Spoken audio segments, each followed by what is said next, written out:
नमस्कार दोस्तों, चलिए जान लेते हैं उत्तर प्रदेश के सभी परिस्थितियों की आज की ताजा बड़ी और महत्वपूर्ण खबरों को। लेकिन उससे पहले वीडियो को लाइक कमेंट जरूर करें और साथ ही ये भी बताएं कि आप इस वीडियो को किस जिले, शहर या गांव से देख रहे हैं। जौहर विश्वविद्यालय जमीन कब्जाने में भूमाफिया घोषित हो चुके हैं आजम खां। खर्च का ब्यौरा नहीं दे सका ट्रस्ट। सपा नेता आजम खां और जौहर विश्वविद्यालय के लिए जमीन कब्जाने के आरोप में भूमाफिया घोषित हो चुके हैं। उनके खिलाफ न्यायालय में इसको लेकर मुकदमा विचाराधीन है। अब यही जमीन उनके लिए जी का जंजाल बन गई है। उधर आयकर विभाग ने विश्वविद्यालय के निर्माण व इंफ्रास्ट्रक्चर पर खर्च का ब्यौरा भी मांगा है। इसे भी जौहर ट्रस्ट उपलब्ध कराने में नाकाम रहा। ऐसे में शुरू हुई ईडी की कार्रवाई आजम खां के गले की फांस बन गई है।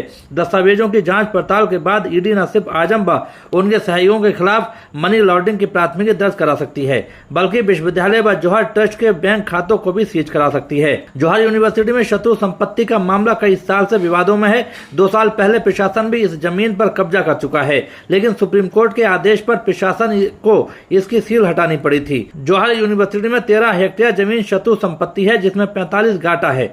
इस जमीन को हथियाने के लिए आजम खां पर फर्जीवाड़ा करने का आरोप है। उनके खिलाफ न्यायालय में सुनवाई चल रही है। वहीं आजम खां पर यूनिवर्सिटी परिसर के विस्तार के लिए ग्राम समाज, चक्रोट और किसानों की जमीन जबरन हथियाने के आरोप में भी कई प्राथमिकी दर्ज हैं। सपा सरकार में मंत्री रहते हुए आजम खां पर आरोप है कि उन्होंने अपने जौहर ट्रस्ट के लिए सरकारी जमीनों और इमारतों को मात्र 100 रुपए सालाना के लीज पर ले रखा था। हालांकि सरकार बदलने पर इन मामलों में भी उनके खिलाफ कार्रवाई की गई। न्यायालय भी इनके लिए कृत्य को सत्ता का दुरुपयोग करार दे चुका है। विवादित जमीनों ही अब आजम खां के गले की हड्डी बन चुकी हैं। उधर ट्रस्ट का पंजीकरण निरस्त करने के बाद आयकर विभाग ने ट्रस्ट को नोटिस जारी कर वर्ष 2015 से 2020 तक जौहर विश्वविद्यालय के निर्माण पर खर्च हुए का ब्यौरा मांगा है। इसमें विश्वविद्यालय के लिए खरीदी गई जमीन और उसके लिए खर्च की गई धनराशि का स्रोत बताने के लिए भी कहा गया है। लगभग 1000 हेक्टेयर भूमि पर बना जौहर विश्वविद्यालय शत्रु संपत्ति सरकारी जमीन और किसानों की जमीन कब्जाने के लिए बदनाम है। इसको लेकर जौहर ट्रस्ट के अध्यक्ष मोहम्मद आजम खां भूमाफिया तक घोषित किए जा चुके हैं। विश्वविद्यालय निर्माण पर आजम खां 46 करोड़ रुपए खर्च होने की बात कह चुके हैं, जबकि सरकारी एजेंसी ने इसकी लागत 496 करोड़ रुपए आंकी है। इस धनराशि का ब्यौरा भी अब तक आजम खां उपलब्ध नहीं करा सके हैं। अब आयकर विभाग ने उनसे विश्वविद्यालय के लिए जमीन खरीद और इंफ्रास्ट्रक्चर पर खर्च हुए खर्च का ब्यौरा भी जुटाने के लिए कहा है। लखनऊ में ट्रिपल मर्डर से सनसनी। आईसीआईसीआई बैंक के रिलेशनशिप मैनेजर के पति ने पत्नी बहन के बाद खुद को मारी गोली। उत्तर प्रदेश के लखनऊ में गुरुवार को पॉश एरिया में मर्डर से सनसनी फैल गई। शहर के गोमती नगर इलाके में दोपहर के समय आईसीआईसीआई बैंक की रिलेशनशिप मैनेजर की गोली मारकर हत्या कर दी गई। शुरुआती जानकारी के अनुसार महिला की पति ने गोली मारी है। पुलिस मामले की जांच कर रही है। पति ने व्हाट्सएप स्टेटस लगाकर हत्या की जानकारी दी थी। उसने लिखा था कि उसकी पत्नी ने उसे चीट किया है, इस वजह से उसने हत्या की है। इसके साथ ही उसने बताया कि अब वह अपनी बहन को भी मार देगा और खुद भी आत्महत्या कर लेगा। ऐसा लिखने के बाद ही उसने बहन की हत्या कर दी और सुसाइड कर लिया। महिला को गोली मारे जाने की खबर मिलते ही सीनियर अधिकारी टीम के साथ मौके पर पहुंचे। गोली लगने से घायल महिला को अस्पताल पहुंचाया गया, लेकिन डॉक्टर ने उसे मृत घोषित कर दिया। पुलिस की टीम ने शव को पोस्टमार्टम के लिए भेज दिया है और जांच शुरू कर दी है। घटना स्थल से सबूत जुटाए जा रहे हैं। हालांकि शहर के पौष इलाके में हत्या से हड़कंप मचा हुआ है। आरोपी मानस वाजपेयी के पड़ोसी अंकुर ने बताया कि मानस बहुत ही मिलनसार थे। करीब 10 साल पहले शादी हुई थी। 1.5 साल से पति पत्नी अलग रह रहे थे। मानस एसबीआई में काम करते थे। व्हाट्सएप स्टेटस देखने के बाद दरवाजे को तोड़ा गया तो भाई बहन दोनों बेड पर पड़े हुए थे। मानस के सीने पर पिस्टल पड़ी हुई थी। रूम में टीवी चल रहा था, उसमें बहुत तेज आवाज में हनुमान चालीसा बज रहा था। यूपी में 59 साल पुराने मस्जिद मदरसे पर चला बुलडोजर। 2 घंटे में 6 बुलडोजरों से गिराया। पुलिस वालों और सिपाहियों के बीच हुई धक्का मुक्की। यूपी के सिद्धार्थनगर में मंगलवार को एक मस्जिद और मदरसे के आधे से ज्यादा हिस्से को बुलडोजर चलाकर ढा दिया गया। 59 साल पुराना मस्जिद मदरसा सरकारी जमीन पर बना था। सुबह 7 बजे एसडीएम और 5 थानों के लगभग 100 पुलिसकर्मी 6 बुलडोजर लेकर पिपरा रामलाल गांव पहुंचे। 14,000 स्क्वायर फीट में बने मस्जिद मदरसे के अवैध 9,000 स्क्वायर फीट हिस्से पर ध्वस्तीकरण की कार्रवाई शुरू की। इस बीच डुमरियागंज की सपा विधायक सैयदा खातून, सपा जिलाध्यक्ष लालजी यादव समेत 50 से ज्यादा कार्यकर्ता मौके पर पहुंच गए। बुलडोजर एक्शन का विरोध कर नारेबाजी करने लगे। पुलिस ने रोका तो बहस होने लगी। उनके बीच धक्का मुक्की भी हुई। करीब आधे घंटे तक इलाके में तनाव का माहौल बना रहा। बाद में पुलिस ने बैरिकेडिंग कर लोगों को दूर किया और 2 घंटे में आधी मस्जिद, आधे मदरसे, 7 कमरे और 1 दुकान को ढा दिया। मामला जिला मुख्यालय से 50 किलोमीटर दूर डुमरियागंज तहसील क्षेत्र का है।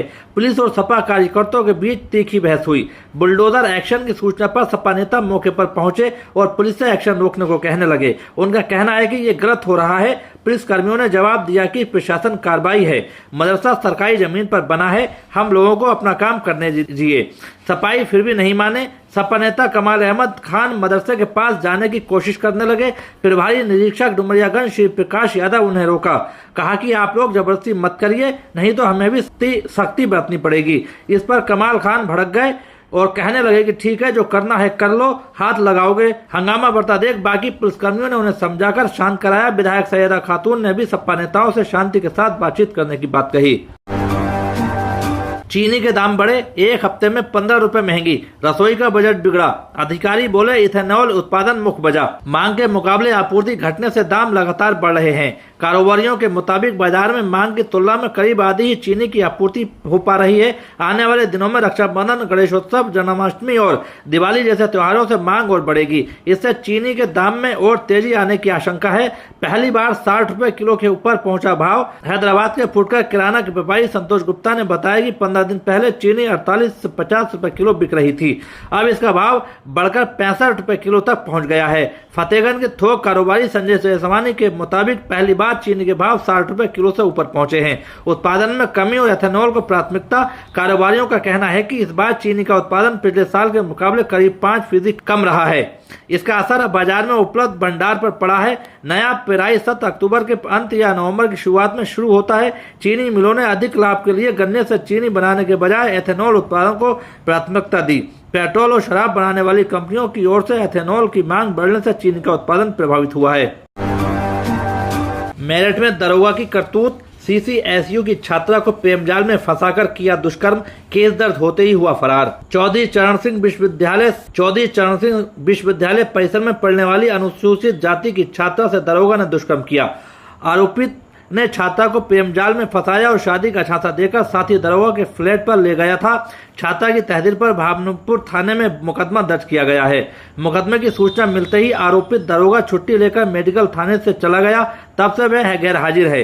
गिरफ्तारी पर रोक के लिए हाईकोर्ट में अर्जी लगाने की भी चर्चा है। पुलिस ने छात्रा को बयान के लिए थाने बुलाया था।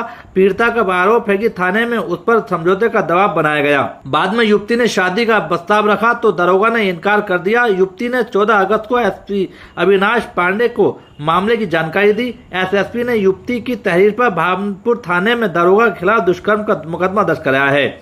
इसका पता लगने पर दरोगा ललित इंस्पेक्टर सतबीर अत्री से अवकाश स्वीकृत कराया और थाना छोड़कर चला गया। तब से वह गैर हाजिर है। पीड़िता का आरोप है कि उसे बयान के लिए थाने में बुलाया गया था, जहां उस पर समझौते का दबाव बनाया गया। इसके बाद पीड़िता बुधवार को फिर SSP कार्यालय पहुंची। SSP ने बताया कि दरोगा के खिलाफ मुकदमा दर्ज कार्रवाई की जा रही है। युवती के जल्द बयान दर्ज किए जाएंगे। अब पीड़िता ने ठुकराया शादी का प्रस्ताव। दुष्कर्म के मुकदमे में समझौता करने के लिए 2 दिन पहले दरोगा का परिवार युवती के घर शामली पहुंचा था। परिवार के लोगों ने दरोगा से युवती के साथ शादी करने का प्रस्ताव रखा, लेकिन युवती ने प्रस्ताव ठुकरा दिया। युवती का कहना था कि दरोगा ने प्लानिंग की है कि मुकदमे से बचने के लिए शादी कर लेगा, उसके बाद दहेज के लिए प्रताड़ित कर छोड़ देगा ताकि दुष्कर्म के मुकदमे से निजात मिल सके। हर विवाद में ललित पहुंच जाता था विश्वविद्यालय। दरोगा ललित मोहन की तैनाती तेजगढ़ी चौकी पर थी। उसके बावजूद विश्वविद्यालय में हर विवाद पर पहुंच जाता था, जबकि वहां अलग से पुलिस चौकी है। यूनिवर्सिटी में छात्रा से मिलता था। 1 साल से दोनों में बातचीत हो रही थी। दोनों यूनिवर्सिटी में ही मिलते थे। कई बार छात्रा को उसके घर शामली छोड़ने भी गया था। एसओ जोगेंद्र कुमार ने बताया कि छात्रा को शादी का झांसा देकर ही ललित ने प्रेमजाल में फंसाया था। संगीत सोम की राह में मायावती ने बिछाया कांटा। सरदना में बीजेपी के सामने ट्रिपल चैलेंज। पश्चिमी उत्तर प्रदेश की सरदना सीट पर बसपा द्वारा जाट प्रत्याशी उतारे जाने से सियासी समीकरण पूरी तरह बदल गया है। बीजेपी के पूर्व विधायक संगीत सोम और मौजूदा विधायक अतुल प्रधान के बीच की जंग में इस नए सियासी दांव से गेहूं अलग हो गया है। पश्चिमी उत्तर प्रदेश में भाजपा के फायरब्रांड नेता संगीत सोम आगामी विधानसभा चुनाव में मेरठ की सरदना सीट से एक बार फिर विधायक बनने की जुगत में हैं। वहीं दूसरी तरफ विपक्ष ने उनके खिलाफ सियासी चक्रव्यूह रचना शुरू कर दिया है। समाजवादी पार्टी से मौजूदा विधायक अतुल प्रधान का चुनाव लड़ना तय माना जा रहा है, तो बहुजन समाज पार्टी ने विनीत भराला को अपना प्रत्याशी बनाकर जान दांव खेल दिया है। बसपा ने बलजीतपुर इलाके में एक जनसभा आयोजित कर विनीत भराला को अपना आधिकारिक उम्मीदवार घोषित कर दिया है। प्रत्याशी घोषित होने के बाद विनीत भराला ने दावा किया कि उन्हें सरदना क्षेत्र के समाज के हर वर्ग का वोट और समर्थन प्राप्त होगा। विनीत भराला के चुनावी मैदान में उतरने से सरदना सीट पर मुकाबला काफी रोचक हो गया है। इसके साथ ही ये सवाल उठने लगा है कि बसपा के इस जाट कार्ड से संगीत सोम और अतुल प्रधान में से किसका चुनावी गणित बिगड़ेगा और किसको फायदा पहुंचेगा। चलिए दोस्तों, आज के लिए इतना ही। उत्तर प्रदेश की सभी खबरों को जानने के लिए बने रहिए हमारे चैनल द यूपी न्यूज 92 में।